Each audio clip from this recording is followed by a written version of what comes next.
느끼고 계시겠지만 최근 업계에서 브랜드라는 단어가 많이 사용되고 있습니다. 불과 몇 년 전까지만 해도 브랜드라는 단어의 사용 빈도가 이렇게까지 높지는 않았는데요. 관련 단어인 브랜딩의 검색 추이를 보면 최근 몇 년간 급증한 것을 한눈에 확인할 수 있습니다. 저는 이러한 현상을 그만큼 이제는 브랜드의 가치가 마케팅에서 빠질 수 없는 중요한 요소가 되었다는 증표로 보고 있어요. 마케팅을 유심히 살펴보면 재미있는 현상을 발견할 수 있는데요. 사실상 우리가 효과적이라고 하는 새로운 마케팅 전략은 규모가 있거나 혹은 전문가 집단이 만든 선도적 브랜드의 실험에 의해서 내려온 거라는 겁니다. 아무래도 우리 같은 스몰 브랜드는 여러모로 자원의 한계가 있잖아요. 현실을 받아들이고 거인의 이야기를 잘 듣고 잘 판단하는 것이 무엇보다 중요한 것 같습니다. 자, 이런 관점에서 저는 우리가 브랜드가 무엇인지 대충이라도 알고 있어야 한다고 생각해요. 물론 단어의 의미는 쓰는 사람마다 다르고 동시에 여러 의미를 내포할 수 있습니다만 거인들이 우리에게 알려주고자 하는 브랜드는 거의 비슷한 의미로 사용되거든요. 가끔 그 의미를 이해하지 못한 채 사전적 의미만을 참고해서 정보를 표면적으로 해석하는 분들이 적지 않은 것 같아 이번에 한번 다뤄보려고 합니다. 결론부터 꺼내보자면 제가 이해하고 있는 브랜드란 흔히 떠오르는 로고나 유명세가 아닙니다. 제가 이해하고 있는 브랜드는 떠오르는 연상에 가까워요.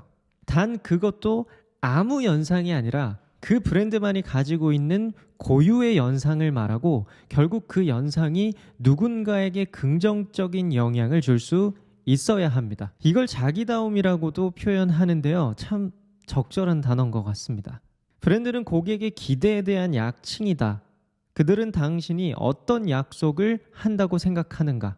그들은 당신의 제품을 사거나 당신을 만날 때 또는 당신을 고용할 때 무엇을 기대하는가? 그 약속이 바로 당신의 브랜드다. 나이키는 호텔을 보유하고 있지 않다. 하지만 보유하고 있다면 어떤 모습일지 충분히 추측할 수 있을 것이다. 그것이 나이키의 브랜드다. 세계적인 마케팅 구루 세스 고든의 명저 마케팅이다에 나온 문장인데요. 감이 오시죠? 우리 느끼잖아요. 지하상가에서 산 신발과 나이키 신발이 신발 그 자체로는 별반 다를 게 없지만 뭔가 다르긴 다르다는 거. 그게 바로 브랜드를 통해서 떠오르는 연상입니다. 그게 바로 브랜드예요.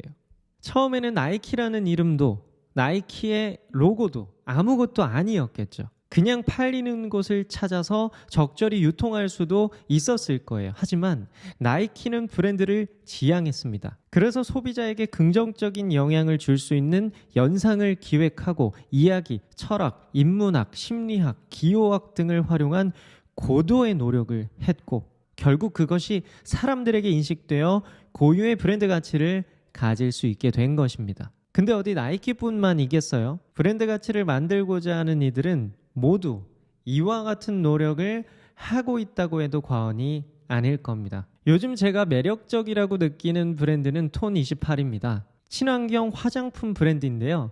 이들은 환경을 생각하지 않습니다. 환경을 위해 행동합니다. 라고 말합니다. 저희 사무실에서도 주방세제 대신 톤28이 만든 고체로 된 설거지 바를 사용하고 있는데요. 환경은 물론 건강에도 좋은 제품입니다. 그런데 단순히 이것 때문에 매력을 느꼈을까요? 비슷한 제품은 돈만 있으면 만들 수 있는데 그럴 리가 없죠. 이들은 모든 경험뿐만 아니라 톤28 지구특공대라는 무브먼트를 만들어서 직접 발로 뛰면서 환경 보호 노력을 하고 있습니다. 정말 환경에 진심이에요. 이들이 바다에 가서 쓰레기를 줍거나 연구하는 모습을 보면 톤28이라는 이름과 로고의 매력을 느끼지 않을 수가 없습니다. 여기서 문제. 톤28의 브랜드는 무엇일까요? 이름일까요? 로고일까요? 아니면 흔들리지 않는 철학일까요? 우리의 브랜드도 한번 생각해 보자고요. 이름, 로고 다 제하고 과연 소비자가 매력적이라고 느낄 수 있는 연상이랄 게 있는지, 그것이 철학이든 이미지든 이야기든 그건 중요하지 않아요. 중요한 건 사람들이 원하는 브랜드가 있는지 없는지입니다.